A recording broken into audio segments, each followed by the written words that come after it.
আসসালামু আলাইকুম ওয়া রাহমাতুল্লাহ। আলহামদুলিল্লাহ ওয়াসসালাতু ওয়াসসালামু আলা রাসূলিল্লাহ ওয়া বা'দ।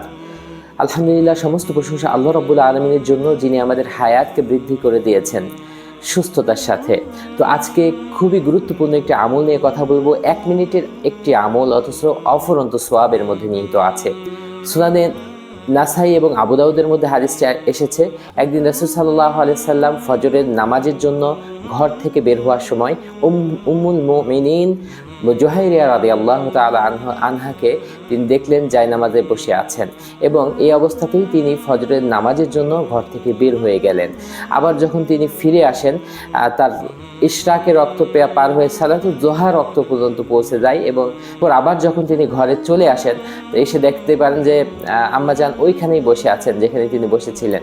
কিন্তু তখন জিজ্ঞাসা করলেন যে, তুমি কি সেই সময় থেকেই এখানে বসে আছো, আমল ইবাদত করছো? তিনি উত্তরে বললেন, হ্যাঁ, আমি সেই সময় থেকে এই সময় পর্যন্ত এখানেই বসে আছি। তো রাসূল সাল্লাল্লাহু আলাইহি সাল্লাম বললেন যে, মাত্র 4টি বাক্য 3 বার বললে এর থেকে অনেক বেশি সওয়াব আল্লাহ আমলনামায় লিখে দেন। আর এই সময়ের মধ্যে আমি এই 4টি বাক্য 3 বার বলেছি। তখন রাসূল সাল্লাল্লাহু আলাইহি সাল্লাম খুবই সুন্দরভাবে তাকে এই 4টি বাক্য শিখিয়ে দিলেন, এবং এই 4টি বাক্য খুবই গুরুত্বপূর্ণ।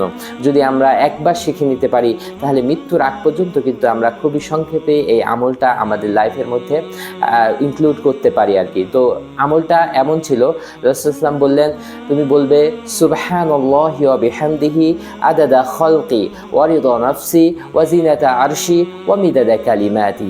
মাত্র এই 4টা বাক্য 3 বার বললে, আর আমলনামায় এই যে এত দীর্ঘক্ষণ বসে থেকে ইবাদতের থেকে অনেক বেশি সওয়াব আমলনামায় যুক্ত হবে। আর এটা খুবই অর্থবহ। আমরা অর্থের দিকে খেয়াল করে, আমরা অর্থটা বুঝে আমরা 3 বার পড়ব প্রত্যেক ফজরের নামাজের পর। ফজরের নামাজের পর অনেকগুলো আমল ইবাদতের সিরিয়াল আমরা করে থাকি, এই সিরিয়ালের মধ্যে একবার শুধুমাত্র এটা যুক্ত করে দিব, মানে 3 বার এই আমলটা করব। তো আরেকবার আমি রিপিট করছি আপনাদের সুবিধার্থে, সুবহানাল্লাহি ওয়া বিহামদিহি আদাদা খালকি ওয়া রিদা নাফসি ওয়া জিনাতা আরশি ওয়া মিদাদা কালিমাতি। তো আল্লাহ রাব্বুল আলামিন এই ছোট্ট আমলের মাধ্যমে, আমাদের যেহেতু হায়াতের সময়গুলো খুবই কম, এই সময়গুলোকে আমাদের অল্প সময়ের মধ্যে অনেক বেশি আমলের পরিবেশ তৈরি করে যেতে হবে। তো আল্লাহ রাব্বুল আলামিন আমাদের আখিরাতের পাথর হিসেবে এই আমলগুলোকে কবুল করেন। সকলে বলছি আল্লাহুম্মা আমিন ওয়া আখির দাওয়ানা আনিল হামদুলিল্লাহি রাব্বিল আলামিন।